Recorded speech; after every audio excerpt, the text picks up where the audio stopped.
Hello everyone. तो पिछले videos में हमने देखा था स्टोर प्रोसीजर क्या होता है, स्टोर प्रोसीजर का यूज़ हमें क्यों करना चाहिए, और हमने एसक्यूएल इंजेक्शन भी देखा था।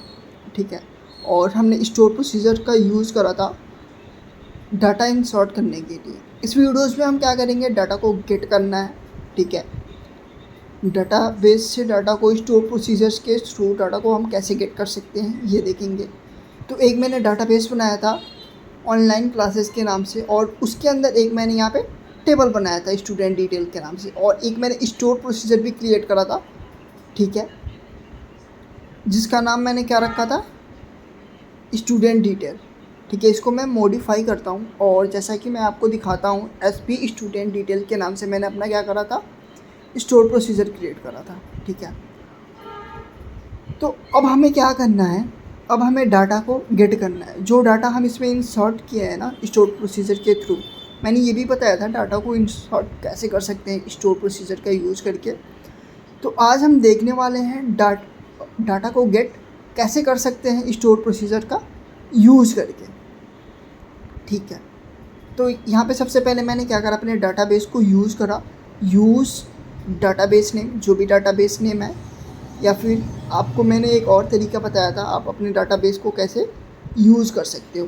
तो देखो मैं क्या करता हूँ, एक दो रिकॉर्ड अपने टेबल में क्या करता हूँ, इंसर्ट कर देता हूँ जो मैंने प्रोसीजर क्रिएट किया था डाटा इंसर्ट करने के लिए उसके अकॉर्डिंग। ठीक है।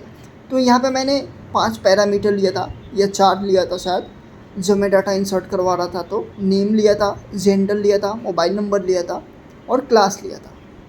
ठीक है। तो सारे पैरामीटर, ये जितने भी मैंने पैरामीटर बना रखे हैं ना, वो देखो सारा दिखा रहा है कि भाई इस पैरामीटर में तुम्हें डाटा डालना है, इस पैरामीटर में भी डालना है। ठीक है। इस पैरामीटर में भी डालना।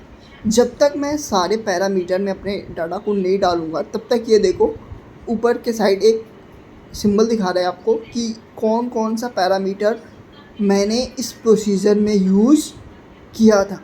ठीक है। तो उन सारे पैरामीटर में डाटा मैं ऐड करूँगा। ठीक है। तो यहाँ पे मैं गेट डेट कर देता हूँ, ये राहुल है।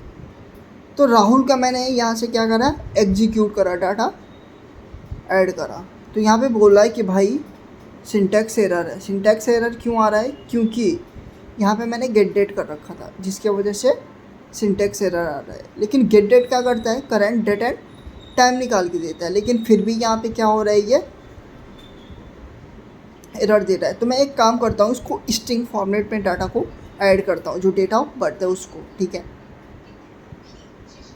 इतना करने के बाद मैंने क्या करा, इसको एग्जीक्यूट करा, या फिर F5 प्रेस करेंगे, ये बोल रहा है कि भाई 1 रो अफेक्टेड। तो अभी हमने क्या करा, स्टोर प्रोसीजर के थ्रू डाटा को इंसर्ट करा। ठीक है। मैंने इंसर्ट वाली वीडियोस में बता रखा है आपको कि कैसे हम स्टोर प्रोसीजर को क्रिएट करते हैं। ठीक है। तो अब हमें क्या करना है, डाटा को गेट करना है। तो डाटा को गेट करने के लिए भी हम क्या करते हैं, स्टोर प्रोसीजर क्रिएट करते हैं। ठीक है। हर जगह हम ये नहीं लिख सकते कि भाई select star from table name. ठीक है। तो यहाँ पे हमें डाटा को गेट करना है। तो यहाँ पे मैं क्रिएट प्रोसीजर और procedure name student gate data कर दिया मैंने, और यहाँ से मैंने ब्रैकेट ओपन करा, ब्रैकेट क्लोज करा। लेकिन आपको जहाँ तक मैं बता दूँ कि ब्रैकेट का यूज़ अभी हमें करना नहीं है, तो आप ब्रैकेट को हटा भी सकते हो। तो यहाँ पे जैसे मैंने इंसर्ट के लिए प्रोसीजर बनाया था, ठीक वैसे ही मैंने डाटा को गेट करने के लिए भी प्रोसीजर बना रखा है। ठीक है। अब इसको मैंने चलाया और F5 प्रेस करा, ये बोला ही भाई तुम्हारा जो प्रोसीजर है ना वो क्रिएट हो गया है। तो अब जैसा मैंने आपको बताया था कि भाई प्रोसीजर आपको देखना है कि प्रोसीजर क्रिएट कहाँ हुआ है, तो वो भी आप देख सकते हो। तो यहाँ पे देखो मैं अपने प्रोसीजर को चलाता हूँ, जैसे ही एग्जीक्यूट करूँगा मैं इसको, तो हमारे टेबल में 2 रिकॉर्ड थे, वो दोनों रिकॉर्ड शो होने लगे। ठीक है। तो अभी विदाउट पैरामीटर हम क्या कर रहे थे, डाटा को गेट कर रहे थे। ठीक है। अब हमें क्या करना है, पैरामीटर के थ्रू डाटा को गेट करना है, यानी जैसे आपने देखा होगा आईडी के थ्रू डाटा को गेट करना है।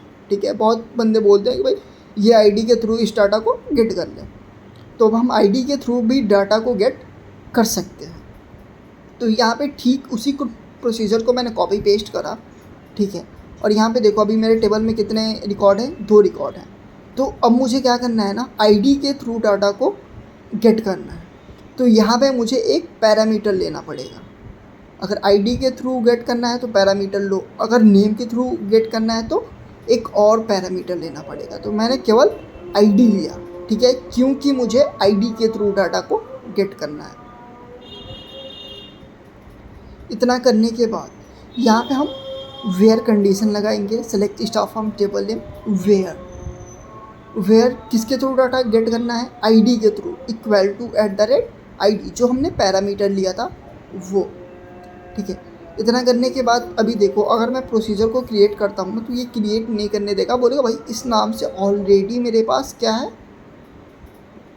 टेबल या फिर प्रोसीजर पड़ा हुआ है। तो एक काम करो, नाम चेंज कर दो इसका। तो मैंने इसका नाम चेंज कर दिया, गेट बाई आईडी कर दिया, ठीक है। ये बोला कि भाई देखो तुम्हारा प्रोसीजर जो है ना वो क्रिएट हो गया है। तो इस प्रोसीजर को मैं कॉपी करता हूँ और यहाँ पे Ctrl+V कर देता हूँ। अब देखो ये क्या बोल रहा है कि भाई एक पैरामीटर तुम्हें देना पड़ेगा जो तुमने अपने प्रोसीजर क्रिएट करते टाइम दिया था।